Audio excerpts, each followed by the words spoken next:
హాయిగా చింతపండు మండలం లంబసింగి దగ్గరలోనే గొంతుపాకులు అనే విలేజ్ ఉంది. ఆ విలేజ్ దగ్గరలోనే పైనాపిల్ ప్లాంటేషన్ జరిగింది.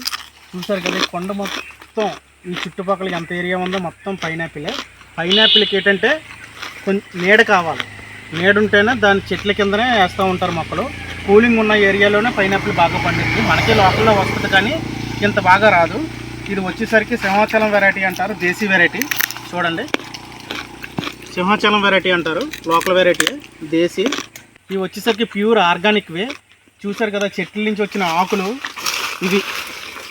ఈ ఆకులు అవి రాలి ఇవే మళ్ళీ వీటికి ఎరువు కింద తయారవుతుంది. వీళ్ళు ఫెర్టిలైజర్ కానీ పెస్టిసైడ్ కానీ ఏమి వాడరు. ప్రజెంట్ ఇది మార్కెట్లో రేటు పెద్దకాయ అయితే 30 రూపాయలు అమ్ముతున్నారు, కానీ స్టార్టింగ్లోని ఇది చిన్నకాయ అయితే 10, పెద్దకాయ అయితే 20 ఉంటుంది. జూన్ నెలలో స్టార్ట్ అవుతుంది, జూలైకి ఎండ్ అయిపోతుంది క్రాప్. జూలై మంత్ ఎండింగ్కి అసలు క్రాప్ అనేది ఏమి ఉండదు, 2 months మాత్రమే ఉంటుంది క్రాప్. ఇది దేశీ వెరైటీ వల్ల అంత స్వీట్ ఉండదు, కొంచెం పులుపు వస్తుంది. పులుపు రావడం వల్ల పెద్దగా ఇంట్రెస్ట్ చూపించరు పైనాపిల్ ఈ వెరైటీకి. అయినా సరే ఆర్గానిక్ వెరైటీ కాబట్టి చాలామంది వచ్చి ఇష్టంగా కొనుక్కొని వెళ్తారు. చూడండి, మొత్తం అంతా ఇదే. అంటే అన్ని చెట్లు కాయవు, కొన్ని చెట్లు మాత్రమే.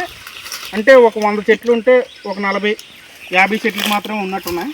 చూసాం కదా, ఇవన్నీ ఖాళీగా ఉన్నాయి.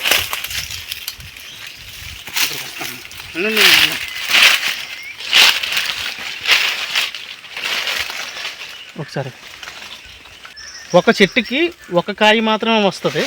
కాకపోతే ఇక్కడ 2 కాయలు వచ్చినాయి. సారీ, 2 కాయలు కాదు, ఇది కూడా దానికి సపరేటే చెట్టు. ఇదంతా ఒకటే చెట్టు అనుకున్నాను, లేదు, దానికి సపరేటే. ఇవి ముళ్ళులు ఉంటాయి, రంపాల్లాగా ఉంటాయి. ఇవి ముళ్ళులు యాక్సి బ్లేడ్కి ఎలాగుంటాయి అలాగుంటాయి.